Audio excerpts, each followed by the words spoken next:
Alright, here we go. We have another round between Tangibility and Punktronica here on Nesthorn. This time, I'm pretty sure 99% of the populace knows that this is a Punktronica Smurf. Twin Cobra, the blue player in the upper left-hand corner in the standard Osprey, and in the bottom right-hand corner, the red player, Tangibility, in the standard Helix. Helix, I really have to start getting used to calling it Helix now that they've changed the name.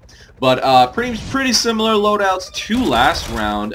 Big difference being that Punktronica actually does have levelers in his loadout this time, instead of, I think he just had, what did he have? Okay. The bigger difference actually is that Punktronica has is in an Osprey, and he is going with the probes right at the beginning, but Tangibility with his ingenious Nesthorn open, getting that quick block and bringing those rebels up forward, getting those blocked to begin with. And now bringing infantry, but look at all the rebels that Punktronica has been able to put down. All the jackals that he did set on T are already here, and they are wreaking quite a lot of havoc on these rebels, but rebels are really the hard counter to jackals, as they do have heavy armor, and jackals do very, very little damage to them. But Tangi and Punk are both quite attacking a lot of the units over here, and Tangi is kind of on the losing end of this battle with much less units than Punktronica has, choosing to go with those jackals instead of rebels, and Punktronica with a great, combination of the defensive infantry plus these rebels, healing them up, already hit level 2, as well as Tangi has, but at this point, Punktronica's, on the defensive, and has the advantage here with the Osprey and the heal. Now Tangi bringing up these moneymakers on this new Nesthorn map that has been quite changed, where this outpost has been moved to the right, and the left one also moved a little further away on the left, with the two. There's only 2 sockets here on mid, and right now Tangi is just trying to drop as many units. Well, I mean these two rebels and firing in with them, but didn't really get anywhere with that approach. But now going for Punk's close, actually going for socket units, going with them. These rebels down here are going to cause a lot of trouble. Punk does save that moneymaker. Tangi going for this leveler. Punk is going to be able to save this one as well. I don't know if Punktronica, he has queued up Dillos. He has not actually queued up any Seekers, which is usually the direct thing to do once you do have a harassing mech in trying to get your socket units, and both of the Punk's Dillos do go down. They really haven't taken enough life off of Tangi to be able to thwart him away here, and both of these rebels are still alive.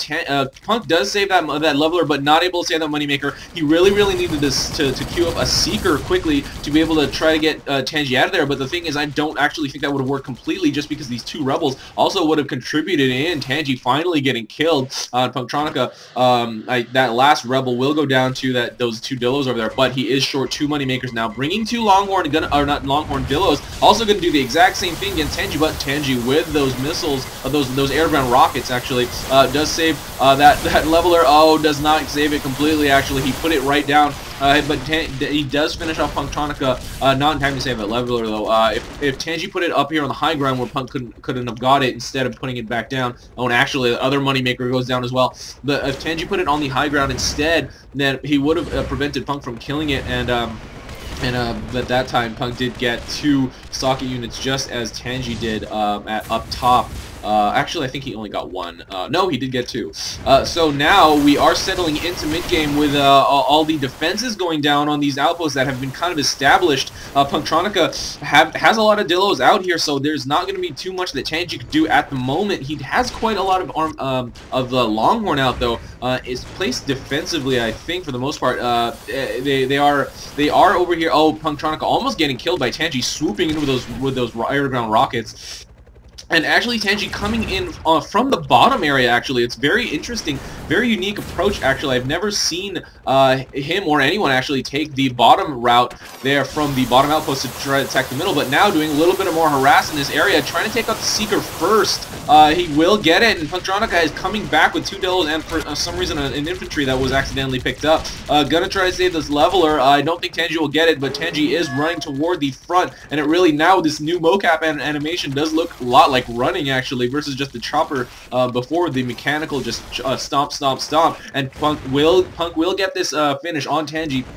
And now Punk does have a small opening. Let's see what he decides to do with it. He decides to drop these Dillos right next to all these Longhorn. He does take one down. He does take two down, actually. One of his Dillos is in trade-off, so that is a very good deal. He does leave that Dillo there, but does not get away before Tangi is able to finish him off. And now Tangi, with the heavy Longhorn, is going to start burying them over to the mid. I would have expected to bring more, for him to bring more than this, but he is ripping it up pretty well with his normal fire. Not shooting in with rockets. Probably wants to save his energy for the retreat.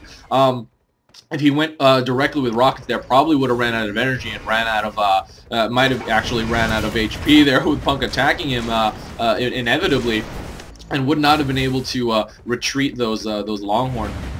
And now Tangi just cleaning up his own units, healing them up, and Punk settling in. But oh, this is a Longhorn push that came from the fort, I'm pretty sure, or at least from Tangi's close. So now we do have quite a Longhorn push coming there with this long arm of Nesthorn though leading to mid. I don't know if they'll be able to really come in time to help Tangi, but Tangi is sparing a lot of Longhorn over here, and there is not much Punk can do about it but just heal up his own units and drop more Dillos. But you know, these Longhorn are so strong, and there are more incoming. So I don't know if Punk will be able to hold out long enough. There are too many Longhorn over here for him to handle. Does not get that chase on Tangi all the way back to his outpost, and Punk almost going down himself, has to heal up. Tangi coming in with bombs, bombing these along with his Longhorn attacking is going to be really effective. Now the massive Longhorn push is coming in, finally getting through, and actually cleaned up all those neutrals on the way in, and Tangi now forced to come back, but has rebels in queue, gonna bring them up to keep this outpost neutral.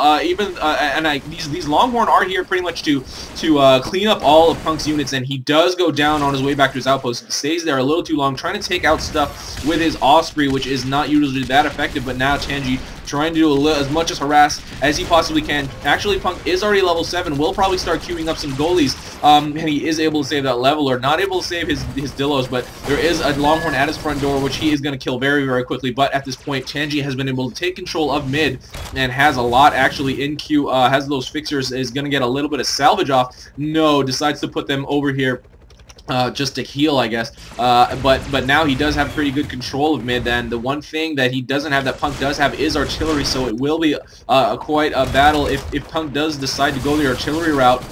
But no, he is reinforcing his forward with these infantry, or these creeps, and this Goliath is sitting right out here, and now Tangibility is going to be able to actually hold this. He is bunkering these rebels. He is choosing to bunker these rebels and moving all of his units to the sides and right side of his outpost, because if Punk sets up artillery, then that will be the only safe spot for Tangi to go with. Punk actually does not have, he has Archies in his loadout and not Berthas, which probably Tangi is used to by now, because I know these guys play each other like really, really often in matchmaking over and over and over again. Smurf or not, Tangibility can tell this is punktronica just by playstyle, even though he already is aware that it is him. But yeah, now Tangi coming with, and Punk has not responded to this yet. He is coming, but he doesn't really have any. Oh, and he does get taken down before he gets to his outpost. Is able to drop those Longhorn though before he gets killed. So Punk will have to deal with those. Does not get the auto XP from killing him with them in cargo. And now that Goliath is cleaning up pretty well, and he does get that heal. The Goliath heal with an Osprey is very, very amazing, because it is a percentage heal and not a direct HP heal. So you can heal, literally heal a Goliath in the same amount of time that you can heal a Longhorn or a Rebel or a Jackal or any other unit, just because it's a percentage thing. So you're healing like a massive amount of HP per second. And now Tangi pushing out with these Goliaths. He is going to choose to follow them up with Longhorn with a follow command there, and Rebels as well. So he's going to have a really great mix of units here. No anti-air, because in 1v1 a lot of players choose to be their own anti-air and just shoot at the single mech that is their opponent. But Tangi splitting Punk's attention, bringing these units up here. But a little does Punk know. I'm not really sure if he does. No, he does not see that on his mini-map, and I don't think he's been able to scout that yet. But there are a lot of units coming for his forward, and he's still over there at his close. Now he is finally here at his forward, but he doesn't really. Oh, now he does see that line on his mini-map, and he does see all these Goliaths. He really has to start queuing up Goliaths, putting them in a defensive position to be able to hold this off. But Tangi doing quite a lot of harass, and all of the Goliaths are already here, so I don't think Punk's going to be able to respond to this quick enough. And Tangi actually already had another Rebel drop over here, so making Punk go back and forth it's really hard for Punk to be able to handle this push, incoming push, especially because they're Goliaths, and also especially because Tangi has been dropping left and right, you know, at each of the outposts, really, really close to mid. This is the power of holding middle, and Punktronica, I don't think he's going to be able to hold this outpost. There are rebels behind us shooting at it, but there is one vault down. There are too many Longhorn, too many Dillos, or not, too many Goliaths, and too many Fixers over here. I don't think Punktronica's going to be able to hold this off, even with this Osprey OP healing. With I do call it OP healing just because it's fun. I don't really think it's actually overpowered. They have balanced pretty well, except for this Goliath thing is a little weird. But now Tangi has been able to neutralize this outpost. There are too many units over here, and he is still sending units over here to this. Oh, actually, those are just creeps. Creeps have just been able to wander all the way over here. Punktronica going back and forth, has to drop what he can, but it's not going to be. I don't think he's going to be able to handle it.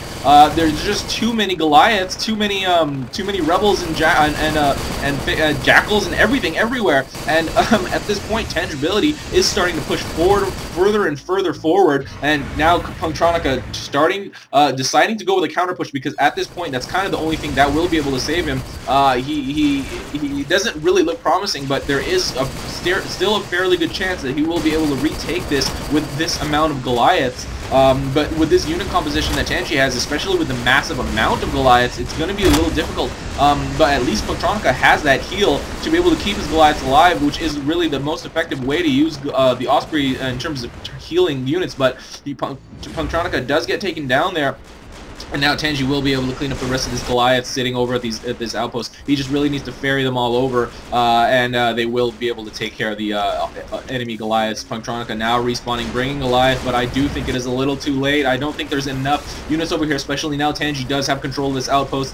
He will be able to lift, heal, and everything. Now Punktronica's only real advantage, that heal ability, is kind of gone at this offensive area on this outpost, and last Goliath will be taken out fairly quickly. Now Tangibility sending to the fort. Punktronica has no choice right now but to try to do a fort drop, and Tangi does see this, is coming to respond, is starting to shoot Punktronica down. He will have to drop it, and he probably will just drop this Goliath next to it, and he just, that will take care of it, especially facing the back versus the other Goliath is facing the blue Goliath is facing the red one's front. And at this point, Punktronica has too many Goliaths at his front door. And he even has a lot of incoming creeps here, and look at how fast that life is starting to go down. Tangibility has been able to take, and Punktronica has left the game. Tangibility does take this 1v1 ranked match on Nesthorn with that great push to be able to take this middle. Oh, actually, on replay, if it ends, you can't move it around. But he did take that middle outpost. He did take that middle outpost with that great Longhorn push, and sending units back and forth, dropping them at Punk's close, dropping them in front of the mid, making Punk go left and right, and then continuing the same kind of approach toward his Punk's forward after he was able to capture mid, was able to get this match. This is RUI, and that's game. See you next time.